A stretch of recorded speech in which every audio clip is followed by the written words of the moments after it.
જય શ્રી કૃષ્ણ। આ વિડીયોમાં સાંભળશું કનકધારા સ્તોત્ર।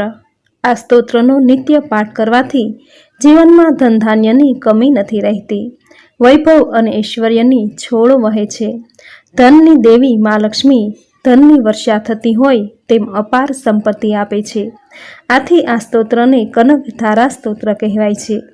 કનકનો અર્થ સંસ્કૃતમાં સોનું થાય છે, જેનો પાઠ કરવાથી સોનું વરસાદની ધારાની જેમ વરસે તે સ્તોત્ર એટલે કનકધારા સ્તોત્ર।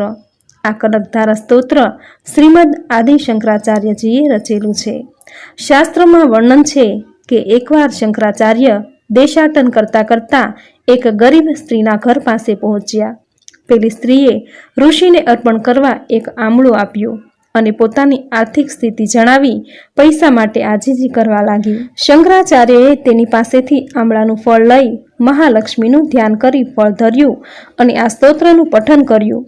સંપૂર્ણ શ્રદ્ધા અને હૃદયપૂર્વક કરવામાં આવેલ આ સ્તોત્ર પઠનથી મહાલક્ષ્મી પ્રસન્ન થયા અને ફળ સ્વરૂપે સુવર્ણ આમળાની વર્ષા વરસાવી। આથી જ આ સ્તોત્રને કનકધારા એટલે કે સોનાનો વરસાદ કહેવાય છે। તો મિત્રો, આ વિડીયોમાં કનકધારા સ્તોત્ર ગુજરાતી ભાવાર્થમાં કરીશું। જો આપને વિડીયો પસંદ આવે તો લાઇક, શેર, કોમેન્ટ કરી ચેનલ સબસ્ક્રાઇબ જરૂર કરજો।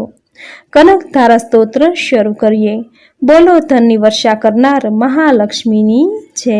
જે રીતે ભમરી અર્ધ વિકસિત પુષ્પો વડે અલંકૃત તમામ વૃક્ષોનો આશ્રય લે છે, તે પ્રમાણે જે હરિના રોમાંચ વડે સુશોભિત શ્રી અંગો ઉપર નિરંતર પડે છે તથા જેમાં પૂર્ણ ઐશ્વર્યનો નિવાસ છે, તે સંપૂર્ણ મંગળની અધિષ્ઠાત્રી દેવી ભગવતી મહાલક્ષ્મીની તે કૃપા મારે માટે મંગળદાયક બનો।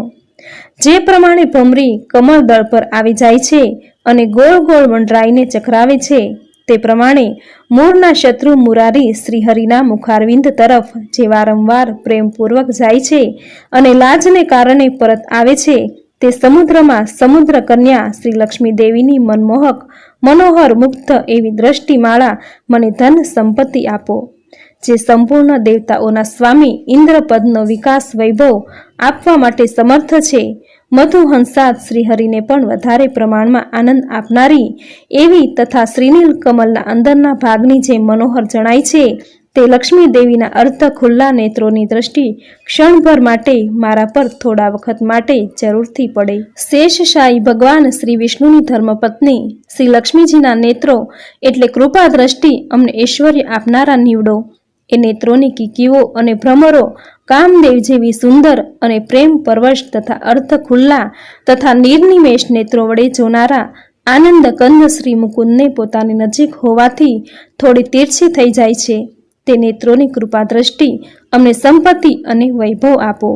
ભગવાન મધુસૂદનના કસ્તુભણી મંડિત વૃક્ષસ્થળમાં ઇન્દ્રનીમલી હારાવલી જેવી શોભી રહી છે તથા તેમના મનમાં પણ કામનો સંચાર કરનાર છે, તે કમળ કુંજવાસીની કૃપા કટાક્ષમાલા મારું કલ્યાણ કરો। જે પ્રમાણે મેઘ ઘટામાં વીજળી ચમકે છે, તે રીતે કૌડભ શત્રુ શ્રી વિષ્ણુની કાળી મેઘમાળા સમાન શ્યામ સુંદર વૃક્ષ સ્થળ પર પ્રકાશિત થાય છે।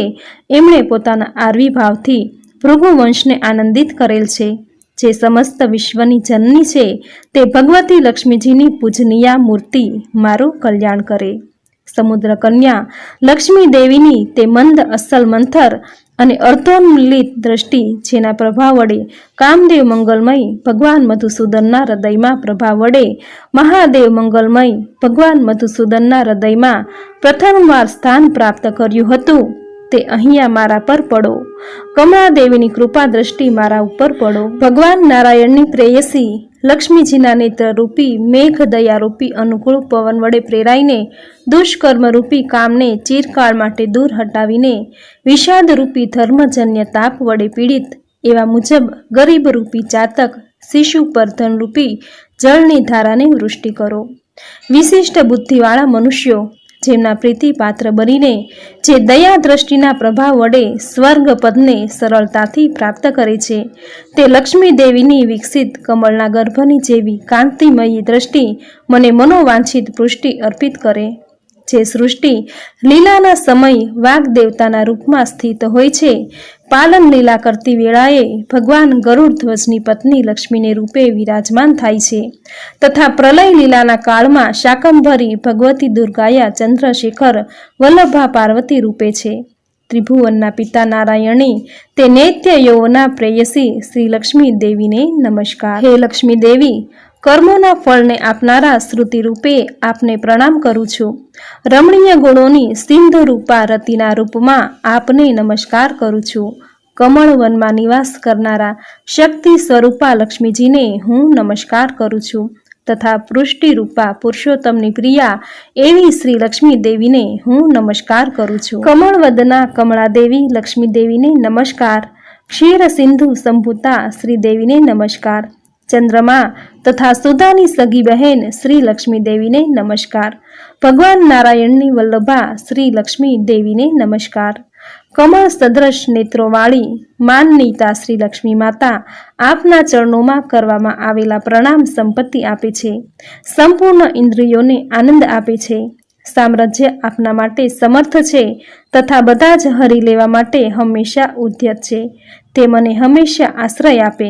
હે લક્ષ્મીજી માતાજી, મને આપના ચરણોની વંદનાનો શુભ અવસર હંમેશા પ્રાપ્ત થતો રહે. જેમની કૃપા કટાક્ષને માટે કરવામાં આવેલી ઉપાસના માટે સંપૂર્ણ મનોરથો અને સંપત્તિઓનો વિસ્તાર થાય છે, શ્રી હરિની હૃદયેશ્વરી લક્ષ્મી દેવીનું હું મન, વાણી તથા શરીર વડે ભજન કરું છું. હે ભગવતી હરિપ્રિયે, આપ કમળવનમાં નિવાસ કરનારા છો. આપના હાથોમાં કમળો શોભે છે. આપ અત્યંત ઉજ્જવલ વસ્ત્ર, ગંધ અને માળા વગેરેથી શોભી રહ્યા છો. આપનું મનોરમ રૂપ છે. ત્રિભુવનને ઐશ્વર્ય આપનારા હે લક્ષ્મી દેવી, આપ મારા ઉપર પ્રસન્ન થાવ. દિગ્ગજો દ્વારા સુવર્ણ કલશના મુખો વડે ઢોળવામાં આવેલા આકાશ ગંગાના નિર્મળ અને મનોહર જળ વડે જેમના શ્રી અંગોનો અભિષેક થાય છે તેવી અને સંપૂર્ણ લોકોના અધીશ્વર ભગવાન વિષ્ણુની ગૃહિણી તથા ક્ષીર સાગરની પુત્રી એવા જગતજનની લક્ષ્મી દેવીને હું સવારમાં પ્રણામ કરું છું. કમળ નયન કેશળની કમની કામિની શ્રી કમળા દેવી, હું અકિંચન મનુષ્યોમાં અગ્રણ્ય છું, જેથી આપની કૃપા માટે હું સ્વાભાવિક રીતે યોગ્ય છું.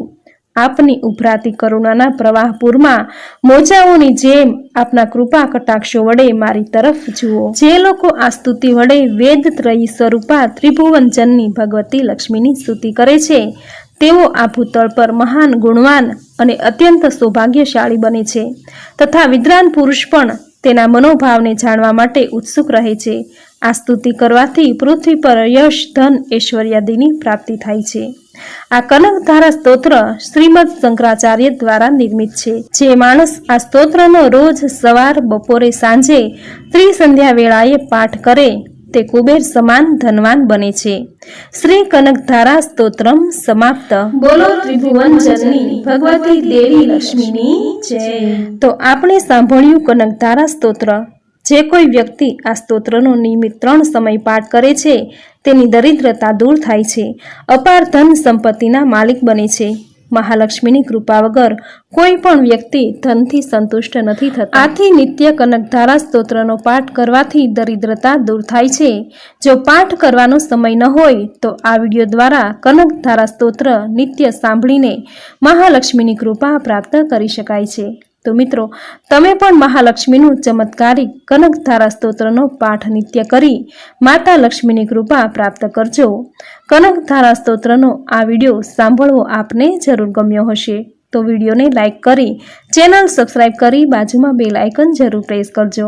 આવી જ નવી ધાર્મિક માહિતી, નવા ધાર્મિક વિડીયો સાથે ફરી મળીશું.